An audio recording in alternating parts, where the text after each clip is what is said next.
Hi, I'm Miranda Krestovnikoff and this is They Didn't Teach Me That. I've been contacted by a new teacher who's in desperate need of some advice on his big concern, how to make the most of his classroom environment. I've got his plea for help on this MP4 player and I'm going to play it to some experts, including one who recommends tearing down all your wall displays.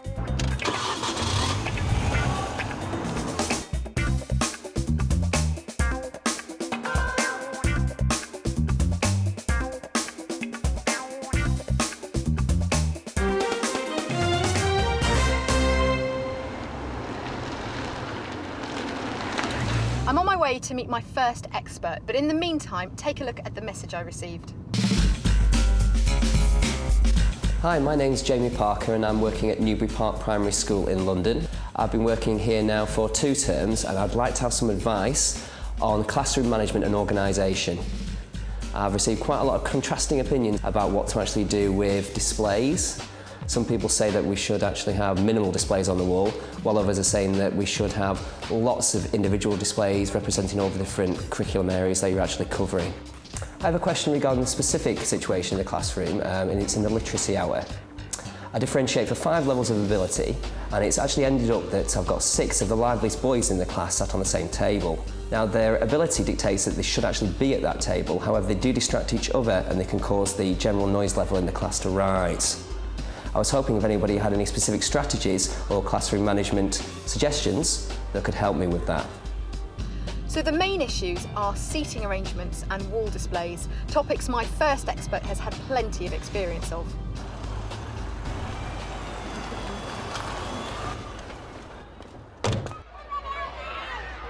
To start my quest, I'm going to talk to Tim Benson, head teacher of one of the biggest and most multicultural primary schools in the country.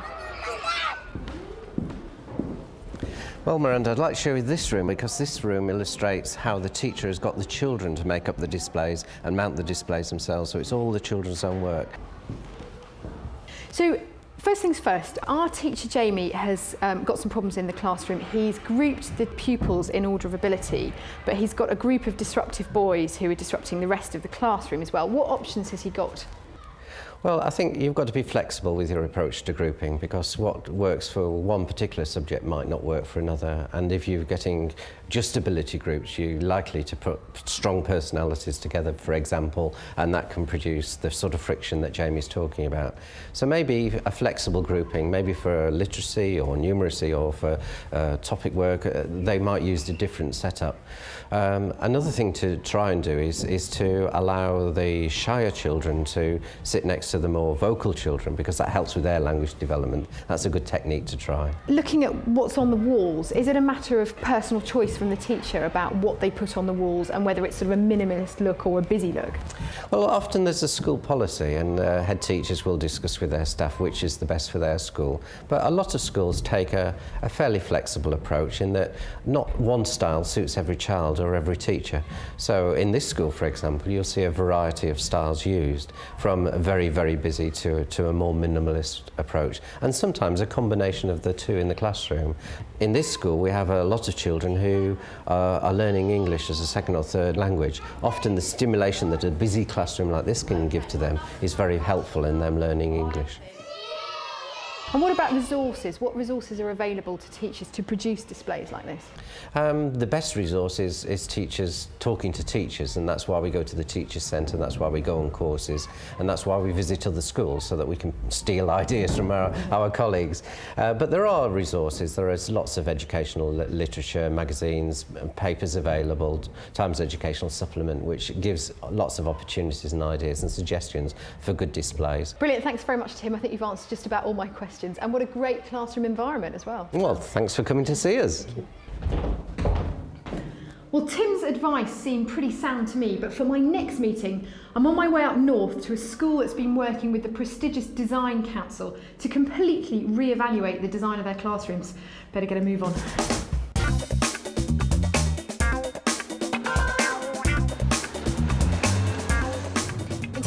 Displays, I thought that Tim's comments reinforced Jamie's hunch that there are valid points on both sides of the minimal versus busy debate, but the school I'm on my way to has come down very clearly on one side of the argument.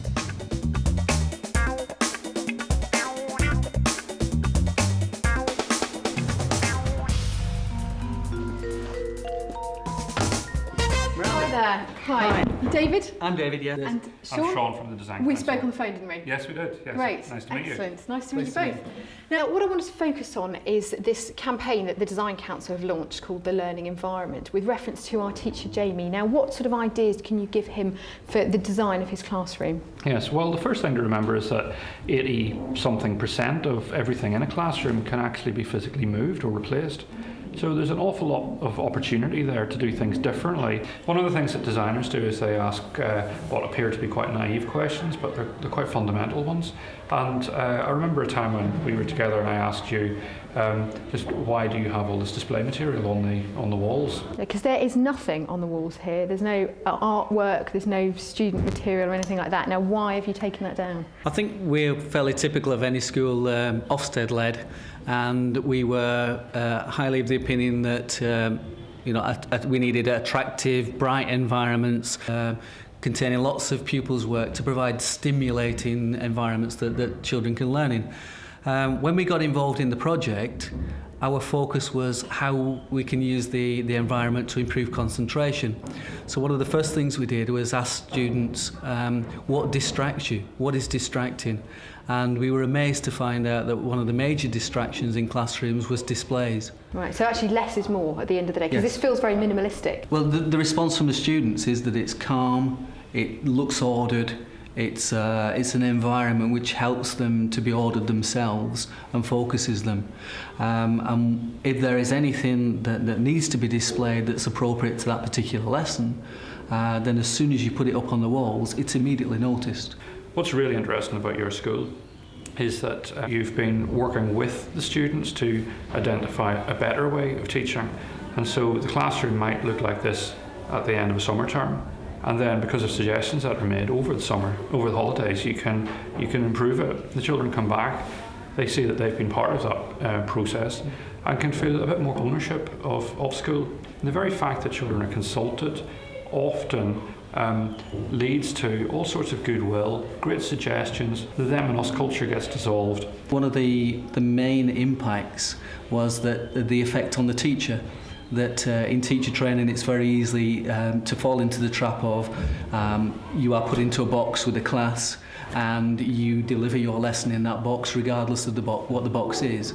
What we've found through the project is that it's much more than that, and the effect that temperature, lighting levels, quality of air, access to water, all the environmental factors can have on student learning is enormous.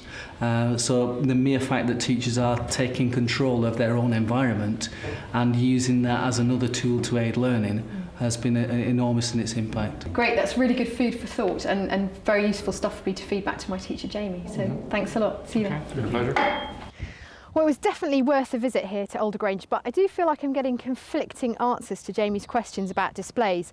I'd like to get him a definitive answer, but with a drive to London ahead of me, I don't have time for another stop off, but I do have time for a quick phone call. The guy I'm going to call is called Ian Jordan, and he's actually an optician, strangely enough. But bear with me on this one, because I think he might be able to help us out. Hello? Hi Ian, it's Miranda from Teachers TV. Hi. Hi there. Now I know you're an optician by training, but how did you start to get involved with classroom design? Well, about 15 years ago, I was asked by the Professional Association of Opticians to look at the effects of coloured lenses in dyslexia and dyspraxia. It soon became obvious that the whole visual environment had an effect on performance. So based on your research, what would be the ideal way to design a classroom? Well, unfortunately, there's no ideal way. The problem about it is the ideal way for a person with special needs is the precise opposite to the child who hasn't got special needs.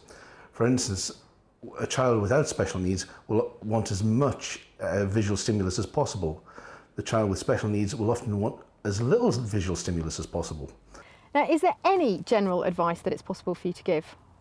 The child needs to see the teacher when they're talking, so that all children should be facing the teacher. That's the first thing. The second thing is look at the lighting environment in particular. It's often a good idea to turn the lights off rather than on. In special needs in particular, it's been now shown conclusively that the brain can often go to a pre-sleep stage under school lighting conditions. So you must take that into account. And I'd be very suspicious of a child who is not concentrating, whether it's the visual environment that's actually causing the problem. Brilliant. Okay, thanks a lot, Ian. No problem at all. Bye-bye. Well, to be honest, I hadn't expected this to be such a controversial topic. There's so much theory and research around that I've barely begun to scratch the surface of. But it's time to feed back to Jamie, so fingers crossed he's going to find this useful.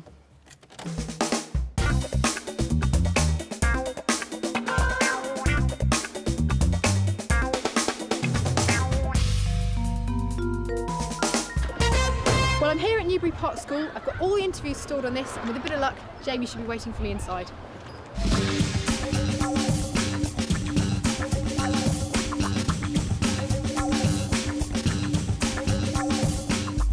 While Jamie watches that, let's remind ourselves of where my journey's taken me on this topic. Firstly, I visited Tim Benson. He said Jamie could be taking the weight off himself by getting the kids involved in the displays, and he seemed to favour lots of vibrant displays on the walls. That contrasted with my next experts from the Design Council and Alder Grange School, and they recommended minimal displays and said Jamie should bear in mind that almost everything in his room can be moved around or removed entirely. They also reiterated Tim's point that involving pupils can lead to a myriad of positive results. Finally, I spoke to optician Ian Jordan, who claimed that too much visual stimulus can be very damaging for pupils with specific learning difficulties, and also recommended a seating plan that has all the pupils facing the teacher. Right, Jamie's just about finished. Let's see what he thought. So how was that? Was that useful information, or did we open up a bit of a can of worms there? Very useful information, yeah. I was very pleased with the responses there. It was very interesting to see the classroom where there was actually nothing on the walls. I used to work as an assistant psychologist with children with learning disabilities and challenging behaviour, and we had very similar classroom environments there as well. However, I don't think that's going to really work for my kids here in London. I think they need a little bit more on the walls, and I haven't really got any specific sensory deficits or special educational needs where a minimalistic approach will work for them. So you're going to go for the full-on stuff everywhere, I think I'm going to sort of mix it up a little bit, have minimalistic displays and yet others with a lot of information on there as well, to sort of try and combine them both and see how that goes. Now, you had a bit of a problem with a group of children that were sitting together that were being disruptive. Have you got any ideas about how to cope with that situation now? The head teacher had a good point of view about changing it around for the different subjects. That's something I actually do where with numeracy they're differentiated in a different way. In literacy they're differentiated in a different way. The way it's ended up is with 6 of the boys, the liveliest ones ending up at the same table. And so it's possibly maybe reorganising the environment a little bit, so I split that table up. I'm going to have to look at the logistics of that, but it's something I'm going to try, I think. Well, I'm glad it was useful. Really nice to meet you. Thank you very much. You too. Thanks a lot, Jamie. Thank you. Bye. Hopefully, Jamie will now be able to make better use of his classroom. If you want to watch this programme on your own MP4 player, you'll be able to download it as a podcast at the end of the series from the Teachers TV website. But if you can't wait until then, don't forget you can now watch and download the programme via broadband. Next time, I'll be sorting out the problems of another new teacher, but until then, goodbye.